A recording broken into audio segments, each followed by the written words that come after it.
Kadang cinta membuat kita buta. Kita rela memberikan segalanya, bahkan tanpa menyisakan apapun untuk diri sendiri. Kita berusaha bertahan, kita memohon, kita terus berharap bahwa suatu saat dia akan sadar dan menghargai setiap pengorbanan yang kita berikan. Namun kenyataannya, dia tetap memilih untuk mengabaikanmu, seolah cintamu tidak berarti sama sekali. Tetapi hidup selalu punya cara untuk membuka mata, dan cara itu adalah kepergianmu. Saat kamu akhirnya lelah, saat kamu memilih untuk benar-benar meninggalkan semua luka itu, saat kamu berhenti mengejar dan memilih untuk fokus pada dirimu sendiri, maka saat itulah dunia seakan berbalik. Seseorang yang dulu dengan mudah menyepelekanmu, tiba-tiba merasakan kehilangan yang tak pernah ia bayangkan. Dia mulai merasakan kehampaan, dia mulai merasakan sepi, dia mulai merasakan betapa berartinya hadirmu selama ini. Ironisnya, semua penyesalan itu hanya datang ketika kamu sudah benar-benar pergi. Dia baru sadar ketika perhatianmu hilang. Dia baru menyesal ketika cintamu tak lagi ada. Dan dia akan memohon, menangis, bahkan berusaha mencari cara untuk menarikmu kembali. Namun, apakah kamu akan kembali? Itu bukan lagi tentang dia, melainkan tentangmu. Karena pada akhirnya, hidup ini bukan tentang terus mengejar orang yang tak tahu cara menghargai, tetapi tentang menemukan kembali dirimu sendiri. Fokuslah pada kebahagiaanmu. Bangun kembali duniamu. Tunjukkan bahwa kamu tidak pernah membutuhkan dia untuk menjadi utuh. Ingatlah, ketika kamu berhenti memberi perhatian, saat itulah kekuatanmu muncul. Dan di titik itu, dia akan sadar bahwa kehilanganmu adalah kesalahan terbesar yang pernah ia buat dalam hidupnya. Video ini akan mengajarkanmu bahwa kadang keheningan, ketegasan dan keberanian untuk pergi jauh lebih kuat daripada 1000 kata cinta. Biarkan dia menyesal, biarkan dia memohon, sementara kamu terus melangkah menjadi versi terbaik dari dirimu sendiri. Dukung channel ini, like untuk video ini, komen pengalamanmu dan subscribe supaya kamu tidak ketinggalan kisah-kisah cinta, rahasia hubungan, dan tips yang bisa mengubah cara pandangmu tentang hati dan perasaan. Dan sekarang, mari kita simak video ini bersama-sama. Nomor 1, mereka tidak pernah benar-benar menjadi milikmu.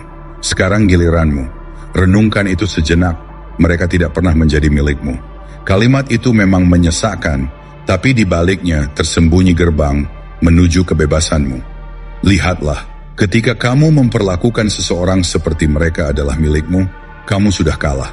Kamu telah merantai kedamaianmu pada emosi orang lain, pada keputusan yang bukan milikmu.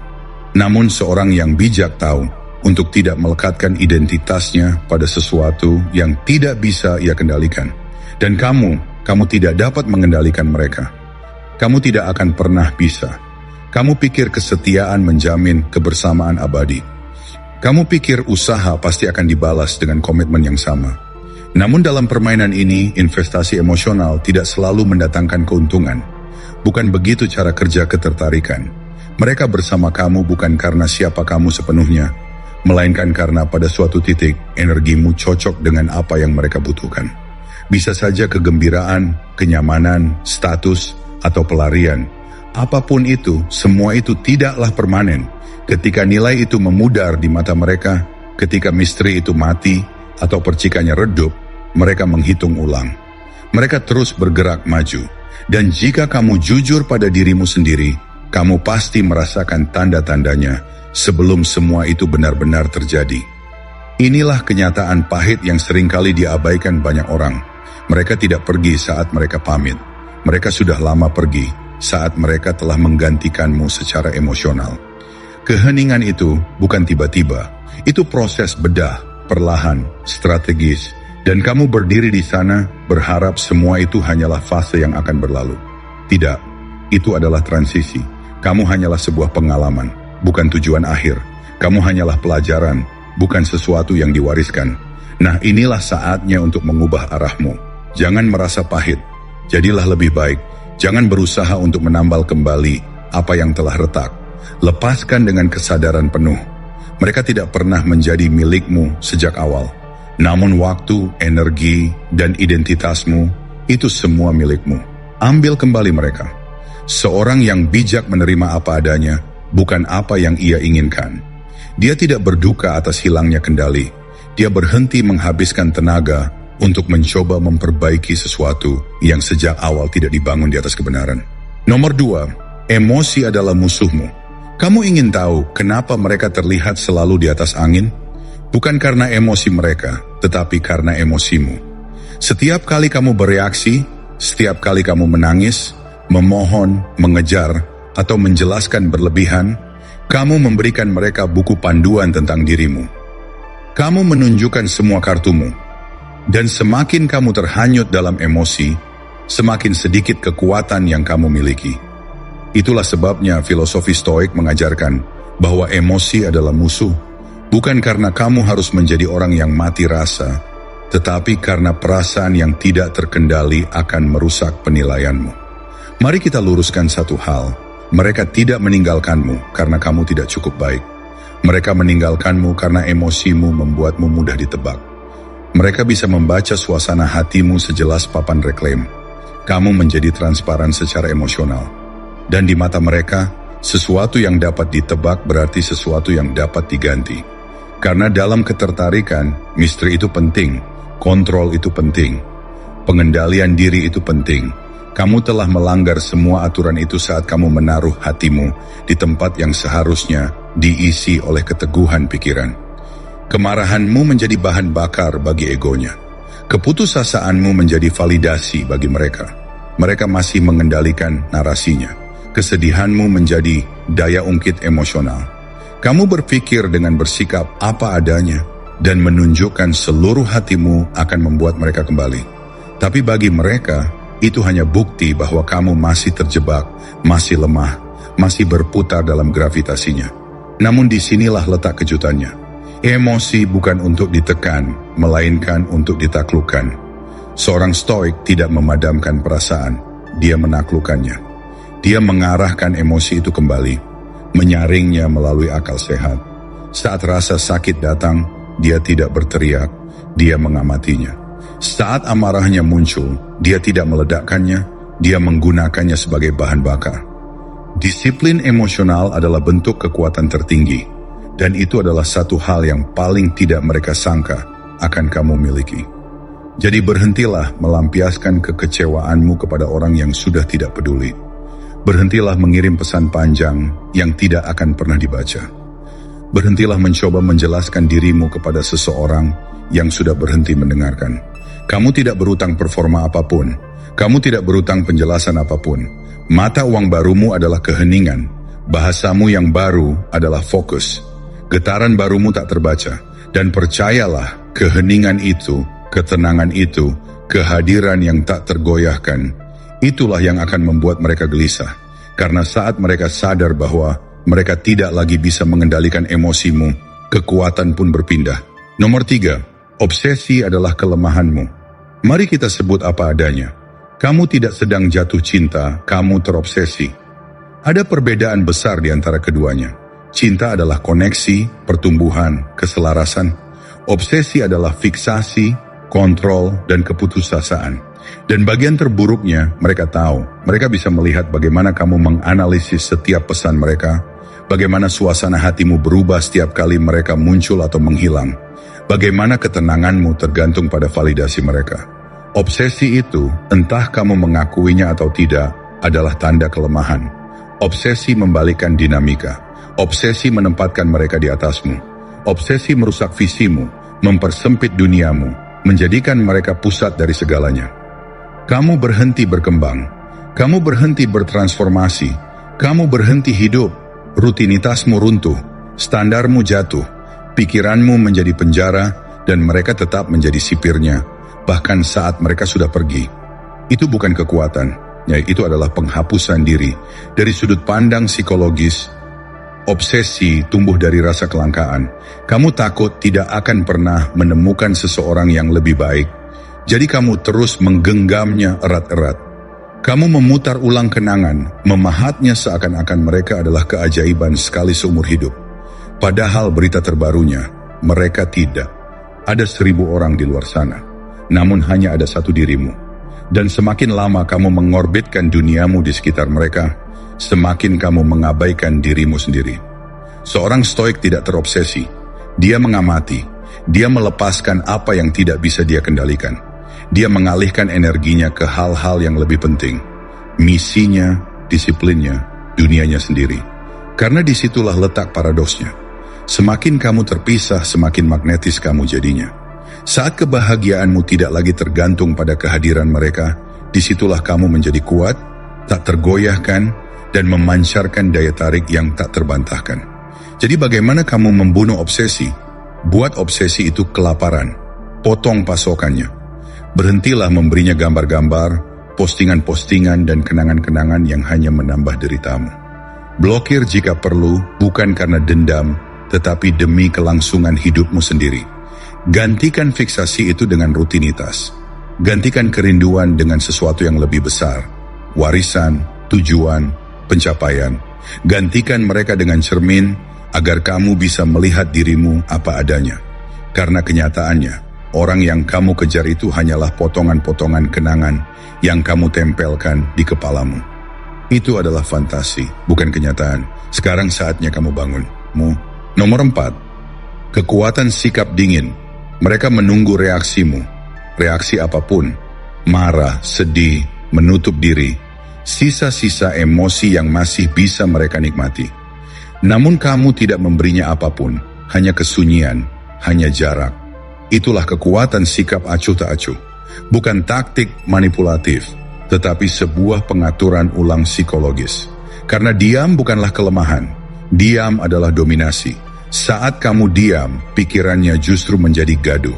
Setiap pesan yang tidak terjawab, setiap cerita yang tidak kamu tonton, setiap momen kamu tidak hadir di tempat yang biasa, itu semua membangun tekanan di pikirannya.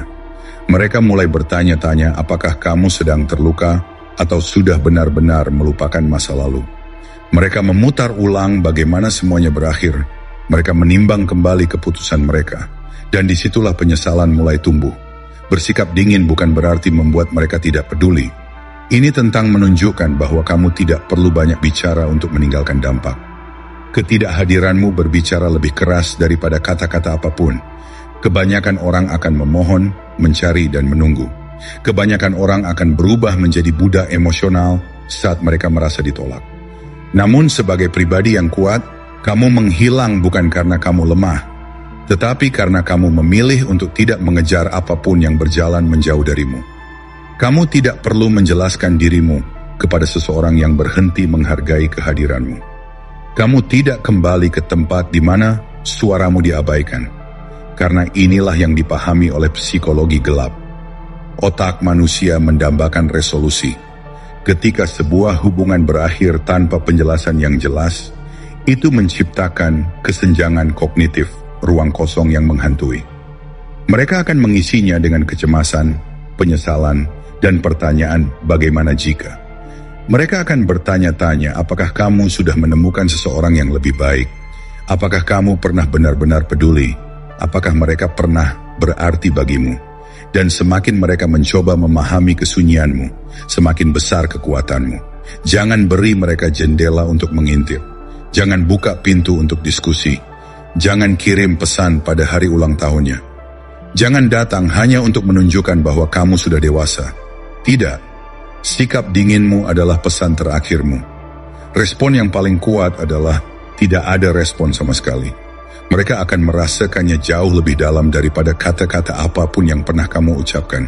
Nomor 6. Energi kamu adalah mata uang. Selama ini kamu telah menghabiskan energimu seolah-olah itu adalah sesuatu yang gratis. Seolah-olah tidak ada batasnya, tidak ada konsekuensi dari memberikannya kepada siapapun yang datang mengetuk pintu hatimu. Kamu mencurahkan perhatian kepada seseorang yang bahkan tidak sungguh-sungguh mengakui keberadaanmu. Menuangkan emosi ke dalam seseorang yang melihat cintamu hanya sebagai opsi cadangan. Mari saya pertegas, energi kamu adalah mata uang. Dan sekarang, tanpa kamu sadari, kamu sedang bangkrut.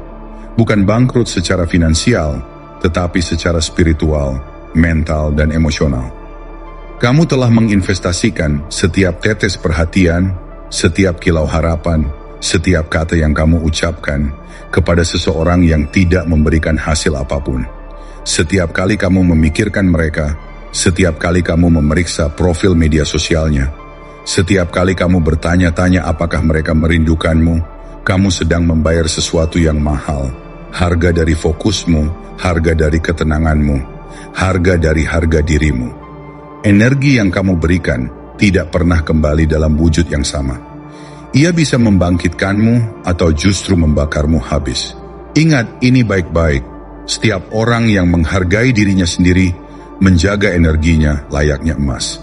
Dia tidak menghabiskannya untuk orang yang hanya datang untuk mengambil lebih banyak daripada yang pernah mereka berikan. Dia tidak mengemis perhatian. Dia tidak mengejar apa yang memilih untuk menjauh. Dia tahu bahwa energinya memiliki nilai, bahwa apapun yang dia pikirkan, apapun yang dia rasakan akan memengaruhi arah hidupnya. Karena kemanapun energimu mengalir, di sanalah kehidupanmu mengikuti. Bayangkan ini, jika seseorang bisa mengabaikanmu, tidak menghormatimu, dan masih hidup dalam pikiranmu, maka kamulah yang membayar tagihannya. Pikiranmu adalah tanah suci. Jika seseorang tidak menambah kedamaianmu, jika seseorang hanya memicu rasa sakit, maka mereka tidak pantas mendapat tempat di pikiranmu.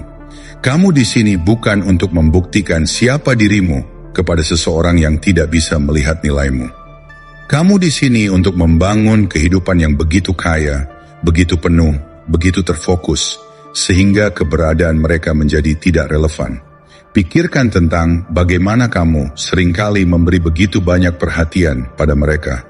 Terus memikirkan apakah mereka mempedulikanmu, apakah mereka melihat usahamu, apakah mereka merasa kehilanganmu. Semua itu menguras energimu, menurunkan getaranmu, dan membuatmu tetap berada dalam pusaran yang sama. Dan dalam pusaran itu, kamu lupa siapa dirimu yang sebenarnya. Kamu lupa bahwa kamu adalah seseorang yang memiliki pilihan, yang memiliki nilai, yang memiliki masa depan yang menunggu untuk diraih. Kamu tidak lagi di sini untuk mencari validasi dari mereka yang tidak pernah berniat memberimu penghargaan yang layak. Kamu di sini untuk melindungi energimu, untuk menjaga integritasmu, untuk memelihara harga dirimu. Saat kamu mulai memahami ini, kamu akan mulai memilih dengan lebih bijak di mana kamu menanamkan perhatianmu. Kamu akan berhenti memberi makan ego mereka, berhenti menempatkan mereka di pusat duniamu, dan mulai menempatkan dirimu sendiri di posisi yang semestinya, di singgasana kehidupanmu sendiri. Dan inilah yang menarik, ketika kamu berhenti menghabiskan energimu untuk seseorang yang tidak pernah menghargainya, ketika kamu mulai menanamkan energimu ke dalam pertumbuhanmu, ke dalam cita-citamu, ke dalam mimpi-mimpimu, maka kamu akan menjadi seseorang yang bahkan tidak akan mereka kenali lagi. Mereka akan bertanya-tanya, bagaimana kamu bisa berubah begitu drastis? Bagaimana kamu bisa bangkit setinggi ini? Bagaimana kamu bisa bahagia tanpa mereka?